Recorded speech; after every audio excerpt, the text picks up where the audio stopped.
नमस्कार किसान भाइयों, आरपी की तकनीकी यूट्यूब चैनल में आपका स्वागत है। आज की वीडियो में हम लहसुन की खेती के बारे में बात करने वाले हैं। लहसुन की खेती में उपज बढ़ाने के लिए कौन से प्लांट ग्रोथ रेगुलेटर का प्रयोग कर सकते हैं, कीटों की रोकथाम कैसे करें, लहसुन की फसल में थ्रिप्स की रोकथाम कैसे करें, लहसुन की उन्नतशील प्रजाति कौन सी लगाएं। तो किसान भाइयों, आरपी की तकनीकी खेती में आपका स्वागत है।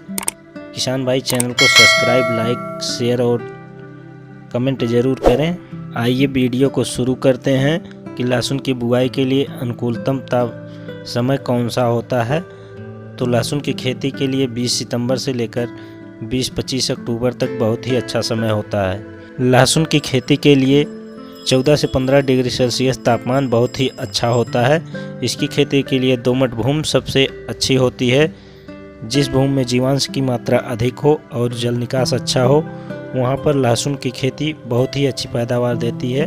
लहसुन में खाद की बात करें तो कौन सी खाद देनी चाहिए, तो इसके लिए 2 ट्राली खाद जो पकी हुई हो उसे खेत में बिखेर दें। इसकी खेती के लिए तापमान 15 डिग्री सेल्सियस से लेकर 40 डिग्री सेल्सियस तक उपयुक्त होता है। किसान भाई, उन्नतशील वैरायटी की बात करें तो ऊँटी लहसुन, G2 लहसुन, देसी लहसुन, ये सब अच्छी वैरायटी हैं।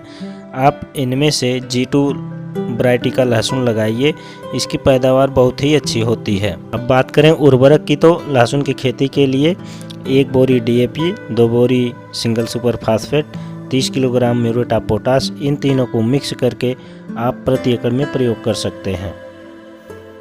अब बात करें बीज की मात्रा की, तो 1 एकड़ में लहसुन लगाने के लिए लगभग 2 कुंटल बीज लगता है। अगर आप बड़े दाने का बीज लगाते हैं तो 2 कुंटल, और अगर छोटे बीज का प्रयोग करते हैं तो लगभग 170 किलो प्रति एकड़ के लिए पर्याप्त रहता है। तो किसान भाई, बीज उपचार के लिए कार्बेंडाजिम का प्रयोग कर सकते हैं। अब बात करें बीज बुआई के समय कितना दूरी पे लगाना चाहिए, तो इसके बुआई के लिए बीज से बीज की दूरी 3 से 4 इंच और लाइन से लाइन की दूरी लगभग 4 से 5 इंच ही रखनी चाहिए। किसान भाई, सिंचाई की बात करें तो लहसुन में लगभग 10-12 दिन पर सिंचाई करते रहना चाहिए ताकि खेत में नमी की कमी ना हो।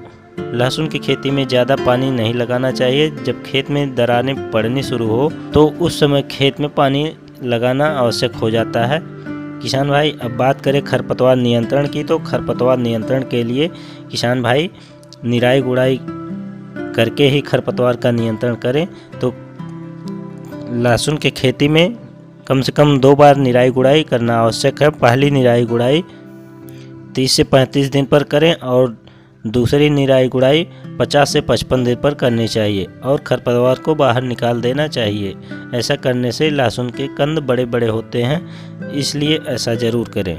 अगर जहां मज़दूरों की कमी हो तो ऐसी स्थिति में किसान भाई अदामा इंडिया कंपनी की डेका खरपतवार नाशक को 300 ml प्रति एकड़ की दर से स्प्रे आप कर सकते हैं। किसान भाई, इतनी सावधानी अवश्य बरतें कि जब आप खरपतवार नाशक का प्रयोग कर रहे हो तो खेत में पर्याप्त नमी आवश्यक है, वरना फसल पीली पड़ जाएगी। अब बात करें कीट नियंत्रण की, तो जब आपकी फसल 30 से 40 दिन की होती है तो थ्रिप्स कीड़े का प्रकोप देखने को मिलता है और दूसरे सफ़ेद कीट, जिसे व्हाइट ग्रब कहते हैं, ये दिखाई देने लगते हैं। तो इसके लिए सिजेंटा कंपनी की अलीका कीटनाशक 80 से 100 ml लेकर और उसी के साथ CM 75, जिसमें कार्बेंडाजिम पाया जाता है, इसकी मात्रा 400 ग्राम लेकर इन दोनों को मिक्स करके 150 लीटर पानी में घोलकर छिड़काव कर दें, तो ये सभी कीट नष्ट हो जाते हैं। तो किसान भाई, अभी तक चैनल को सब्सक्राइब नहीं किए हैं तो चैनल को सब्सक्राइब कर लें और कमेंट में ये ज़रूर बताएं कि आज की वीडियो आपको कैसी लगी। मिलते हैं अगली वीडियो में नई तकनीकी, नई जानकारी के साथ। तब तक के लिए किसान भाइयों, जय जवान जय किसान।